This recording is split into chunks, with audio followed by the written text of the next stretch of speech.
Hello friends, Radhe Radhe, जय श्री कृष्ण। कैसे हैं आप सब? उम्मीद करती हूँ आप सब ठीक होंगे।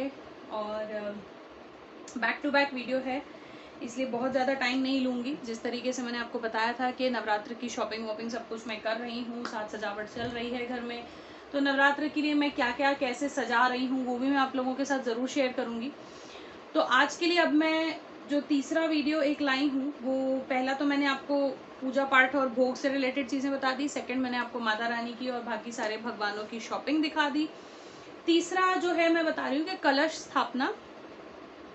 कलश स्थापना में क्या क्या चीज़ें यूज़ की जाती हैं, कलश स्थापना किस तरह से होती है, प्लस कन्या पूजन के लिए मैं क्या लाई हूँ और कन्या पूजन किस दिन होता है, कैसे होता है। अगेन ये चीज़ें मैं सिर्फ शेयर कर रही हूँ जो मेरे यहाँ होती हैं। हर किसी का पूजा का तरीका अपने घर का होता है। देखते हैं, हो सकता है कहीं कहीं ये भी हो कि आपका और मेरा पूजा का तरीका भी एक ही हो। और वैसे तो नवरात्र में पूजा कॉमन होती है, लेकिन फिर भी तो चलिए आइए देखते हैं कि कलश स्थापना के लिए मैं क्या क्या चीज़ें लाई हूँ, नवरात्र में माता रानी के आगे रखने के लिए क्या चीज़ें लाई हूँ, कैसे हम कलश स्थापना करते हैं। और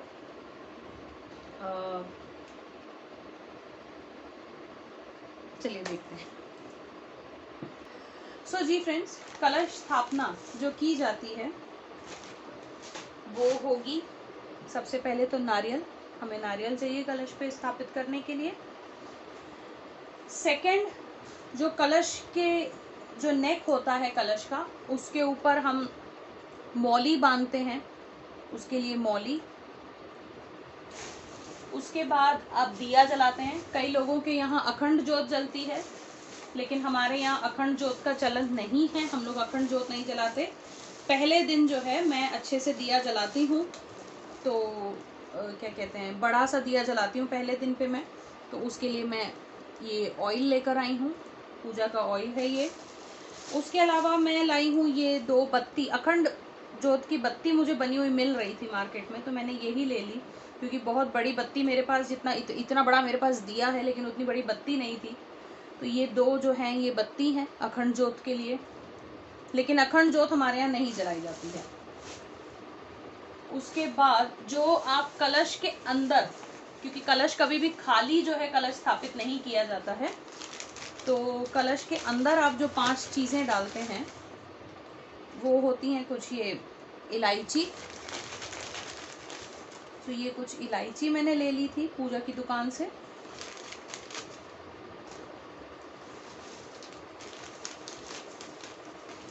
और क्या है, इलायची है, फिर है हमारे पास लौंग। लेकिन जब आप लौंग किसी भी पूजा में यूज़ करें तो एक चीज़ ध्यान देने वाली जो होती है, लौंग कभी भी पूरी लौंग, जिस पर ये फूल होता है, ये पूरी लौंग होती है, यही लौंग आप पूजा के लिए यूज़ करेंगे। जो ऐसी टूटी हुई लौंग आती है उसमें मिक्स होती हैं, आपको अच्छे से पूजा के लिए छांट लीजिएगा, क्योंकि ये जो टूटी हुई लौंग होती है ये कभी भी पूजा में यूज़ नहीं होती है। तो ये जो साबुत लौंग होती है ये कलश में डाला जाता है। फिर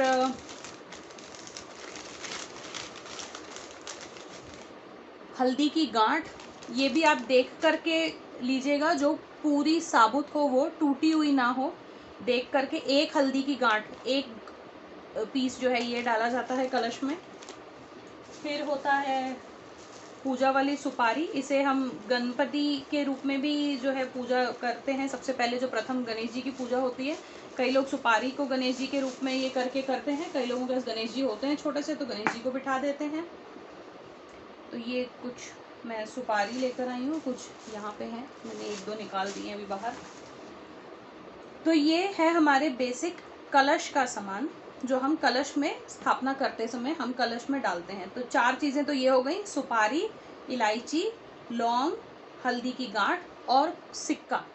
तो वैसे तो जब आप पूजा करते हैं तो उसमें ₹1.25 डाले जाते हैं, कलश में ₹1.25 डाले जाते हैं, लेकिन आज की डेट में हमें 25 पैसे नहीं मिलते हैं, इसलिए हम ₹2 या ₹5 का सिक्का या ₹2 का सिक्का इस तरीके से हम डाल सकते हैं।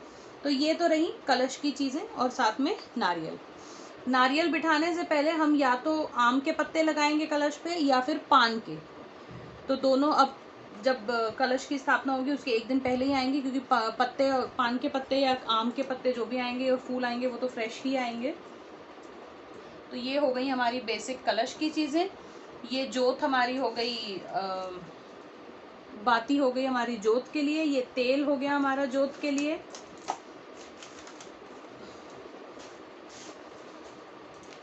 ये चीज़ों को मैं कर देती हूँ थोड़ा सा साइड। ये मौली कलश पे बांधने के लिए। और कलश जब आप स्थापित करें तो उस पर जो है, कलश के ऊपर आप रोली से स्वस्तिक बना लीजिए।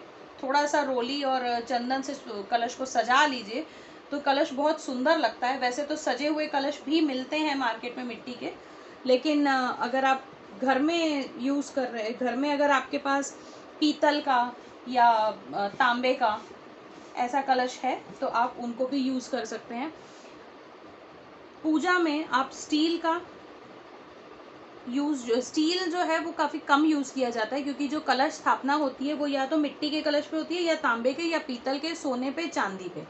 स्टील का कलश पूजा के कलश स्थापना में यूज़ नहीं किया जाता है। और बाकी तो जैसी जिसकी अपनी पॉकेट और जैसी जिसकी हस्ती होती है उसके अकॉर्डिंग चीज़ें होती हैं।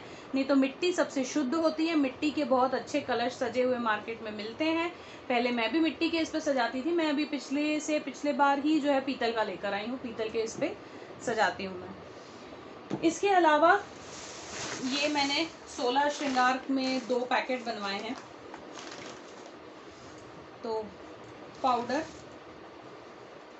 और ये है रुमाल, फिर ये आलता है या महावर जो बोला जाता है, कंघी, सिंदूर, शीशा, और ये तेल, bindi, mehndi, lipstick, rubber band, nail paint, kajal, और ये एक क्रीम, बिछिए, बिछियों का सेट मैंने ऐसा ले लिया था। ये बिछिए हैं, और साथ ही जो है चूड़ी। तो इस तरह के सेम मैंने 2 सेट पूरे जो हैं श्रृंगार के बनवाए हैं। एक मैं दे दूंगी अपनी मेड को, एक मैं चढ़ा दूंगी मंदिर में। तो ये हो गया पूरे 16 श्रृंगार, ये हो गए। माता रानी की चीज़ों में जो मंदिर में मुझे देना है श्रृंगार, उसमें बस एक चीज़ मैंने एक्स्ट्रा ऐड की है, जो कि है ये चुनरी। ये एक चुनरी मैं लेकर आई हूँ माता रानी के लिए। ये चुनरी मैं इसमें ऐड करूँगी।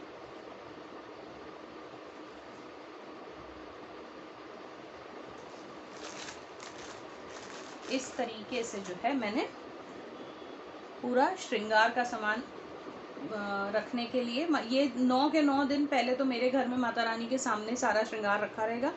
फिर उसके बाद मैं ये श्रृंगार एक मैं अपने यूज़ के लिए ले लूँगी, एक मैं अपनी मेड को दे दूँगी, और एक मैं मंदिर में चढ़ा दूँगी। लेकिन 3 इस तरह से नहीं रखे जाते हैं, इसलिए 2 मैं सामने रखूँगी और मंदिर का मैं लास्ट डे पे ले जाके मंदिर में चढ़ा दूँगी। तो ये तो हो गए श्रृंगार का सामान।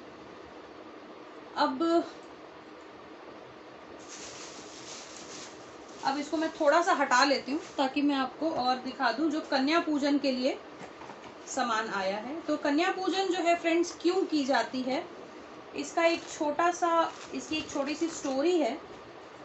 आपने सभी ने देखी होगी, जो वैष्णो देवी की जो मूवी है, तो ध्यानु भगत जो थे, उनके कोई संतान नहीं थी उनकी, और संतान प्राप्ति के लिए वो लोग जो है काफ़ी ये थे कि भाई औलाद नहीं है हमारी, ये वो जो भी जैसे बाहर लोग ये करते हैं कि उल्टे सीधे ताने देते थे उनकी वाइफ को। तो ध्यानु भगत जो थे वो माता रानी के बहुत बड़े भक्त थे, और माता रानी ने उनके सपने में आके कहा था कि कन्या पूजन आप करो, और जो आपके मन में है वो इच्छा आपकी ज़रूर पूरी होगी। और माता रानी जब वो कन्या पूजन उन्होंने करा, घर में कन्याओं को बुलाया, उनका पूजन किया, उन्हें जो भी प्रसाद कन्या पूजन के लिए बनता है, जैसे हम सब जानते हैं काले चने, हलवा, पूड़ी, ये सारा कुछ प्रसाद बनता है। ये सारा प्रसाद उन्होंने अपनी वाइफ से बनवाया, ये सारा प्रसाद बांटा गया सब में। और उस समय माता रानी जो माता वैष्णो देवी हैं, उन्होंने ध्यानु भगत को कन्या रूप में ही, कंजक बोला जाता है पंजाबियों में, कंजकें, कंजक रूप में ही उनको जो है दर्शन दिया था। इसलिए हर नवरात्र में, जो चैत्र नवरात्र आते हैं और जो शारदीय नवरात्र आते हैं, दोनों नवरात्र में कन्या पूजन किया जाता है, यानी कि कन्याओं को प्रसाद जो भी बनता है वो खिलाया जाता है। तो उसके लिए जब भी आप कन्या पूजन करना है आपको अपने घर में, उनके लिए आपको जो भी प्रसाद बनाना है खिलाने के लिए, सबसे पहली बात उसका अनाज जो भी हो वो आप फ्रेश कोशिश कीजिए कि फ्रेश ही यूज़ करें। ये जैसे मैं ले आई हूँ, आटे का पैकेट फ्रेश मेरे पास रखा हुआ है, इसलिए मैं आटा जो है मैं नहीं लेकर आई।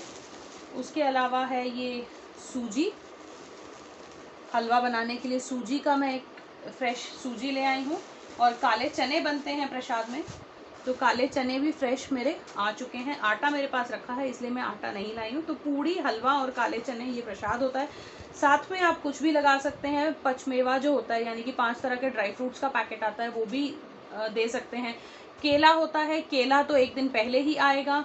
फिर नारियल होता है, तो नारियल हमारे यहाँ जो किया जाता है, ये नारियल जो कलश पे स्थापित किया जाता है 9 दिनों के लिए। तो मेरी मम्मी के यहाँ अष्टमी पूजी जाती है, मेरे ससुराल में नवमी पूजी जाती है, तो मैं नवमी ही पूजती हूँ। तो इसी नारियल को हम लोग तोड़ के बाद में प्रसाद में सब में बांटते हैं। अब कई लोग कहेंगे कि ये गलत है, ये नारियल वैसे नहीं यूज़ करना चाहिए, लेकिन हमारे यहाँ इसी नारियल का प्रसाद जो है सब लोगों में दिया जाता है। तो ये नारियल होता है, एक 5 चीज़ें होती हैं, एक पूड़ी, हलवा और काले चने, नारियल, केला और पैसे। तो पैसे आप अपनी इच्छा अनुसार, अपने इसके अनुसार आप क्षमता अनुसार आप पैसे दे सकते हैं, बच्चों को गिफ्ट्स ला सकते हैं। कई लोग माता रानी की चुनरी ओढ़ाते हैं बच्चों को, कई लोग जो हैं बच्चों को माता रानी की ऐसी, जैसी मैंने आपको छोटी सी चुनरी दिखाई, वो चुनरी ओढ़ाते हैं सर से। कई लोग वो जो माता रानी का जय माता दी लिखा हुआ आता है वो बांधते हैं। कई लोग गिफ्ट्स देते हैं बच्चों को, टिफ़िन बॉक्सेस होते हैं, वाटर बॉटल्स होती हैं, कलर्स होते हैं, फिर हेयर बैंड्स होते हैं, ये देते हैं। लेकिन कई लोगों को मैंने ये भी देखा है कि सुहाग की चीज़ें भी कन्या पूजन में दे देते हैं, कि बिंदी दे दी और महावर का पैकेट दे दिया या चूड़ियाँ दे दी। तो ये चीज़ें मत कीजिए।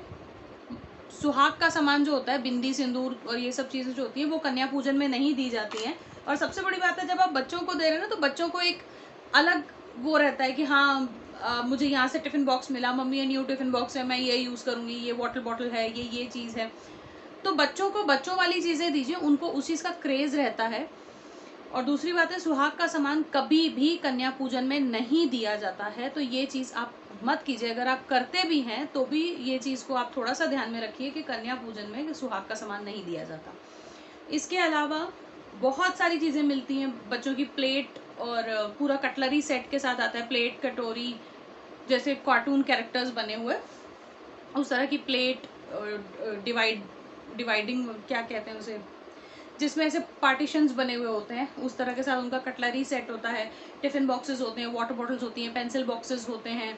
या पेंसिल बॉक्स अगर आप दे रहे हैं तो बच्चों को आप एक पूरा जो है स्टेशनरी सेट भी कई लोग बना के देते हैं, जैसे एक बुक हो गई, उसके साथ पेंसिल्स, इरेज़र, शार्पनर और कुछ कलर के सेट, एक कलरिंग बुक अगर छोटी छोटी लड़कियां आती हैं तो उस तरह से भी आप दे सकते हैं। फिर रबर बैंड्स आप दे सकते हैं, हेयर बैंड्स दे सकते हैं। रबर बैंड्स मतलब ऐसे जैसे जो मोटे वाले कॉटन के आते हैं वो वाले, और हेयर बैंड्स होते हैं, कुछ ब्रेसलेट्स होते हैं, अच्छे छोटे से बच्चों के मिलते हैं। तो इस तरह की चीज़ें आप बच्चों को दे सकते हैं। और अगर लौकड़ा आ रहा है, क्योंकि अगर 9 लड़कियां होती हैं तो एक लौकड़ा भी बैठता है, जैसे 9 देवियां होती हैं उनके साथ एक भैरव बाबा भी आते हैं। तो भैरव बाबा के लिए हम कलर्स ला सकते हैं। या अगर आप हेयर बैंड्स वगैरह दे रहे हैं तो हेयर बैंड्स तो ऑब्वियसली बात है कि लड़का नहीं लगाएगा, तो उस समय में आप कुछ अलग टाइप का चीज़, या तो एक जैसे पेंसिल बॉक्स या वाटर बॉटल है तो उसे 2 दे दीजिए, या पेंसिल बॉक्स वाटर बॉटल के साथ एक कलर का पैकेट लगा दीजिए। उस तरीके से आप लड़के के लिए ला सकते हैं। सो जी फ्रेंड्स, ये मेरी तैयारी जो नवरात्र की चल रही है ये अब यहाँ पे कंप्लीट हुआ। ये सारी तैयारी मैंने आपके साथ इसीलिए जल्दी जल्दी शेयर कर दी कि अभी टाइम है नवरात्र में, और कोई चीज़ अगर आप भूल रहे हो या कोई चीज़ मिस ना हो जाए, इसलिए मैंने सब कुछ आपके लिए पहले ही रेडी कर दिया ताकि अच्छे से लिस्ट बनाइए और मार्केट में जाके सामान लेकर आई है। क्योंकि बाहर बार बार जाना सेफ नहीं है, तो मैं भी एक ही बार पूरी लिस्ट बना के लेके गई थी। सारा सामान एक बार में, वैसे तो मेरे लिए मुश्किल था एक बार में करना, मैंने 2-3 बारी में करा है, लेकिन फिर भी आप लोग अपना ध्यान रखिए, बार बार मार्केट ना जाइए, लिस्ट बना के ले जाइए ताकि सारा सामान एक बार में आ जाए। और कोशिश कीजिए कि नवरात्र के 9 दिन में जितनी घर में हमें शुद्धता, एक शुद्धि जो हो घर में पालन हम शुद्धता का कर सकें। कोई ऐसा काम या कोई ऐसी बात ना हो जिससे थोड़ा सा भी ये लगे कि खराब हो गया, ये चीज़ नहीं होनी चाहिए थी, तो वैसा भाव नहीं आए, इसलिए हम थोड़ा सा ध्यान से थोड़ा चीज़ों को अपने ऊपर कंट्रोल करके रोक कर ही चलें तो अच्छी बात है। बाकी सबकी अपनी सोच होती है, सबका अपना तरीका होता है, ये हमारा तरीका है, मैंने अपनी ब्रिजराज फैमिली के साथ जो शेयर किया है। आज का वीडियो यहीं तक था। अगले वीडियो में माता रानी के लिए माता रानी के नवरात्रों के लिए या फिर मैं अपने मंदिर के कमरे के लिए क्या डेकोरेशन कर रही हूँ, कैसे क्या चीज़ें यूज़ कर रही हूँ, वो मैं जल्दी आपके साथ शेयर करूँगी। आज के लिए बस इतना ही, अगले वीडियो में जल्दी मिलूँगी। राधे राधे।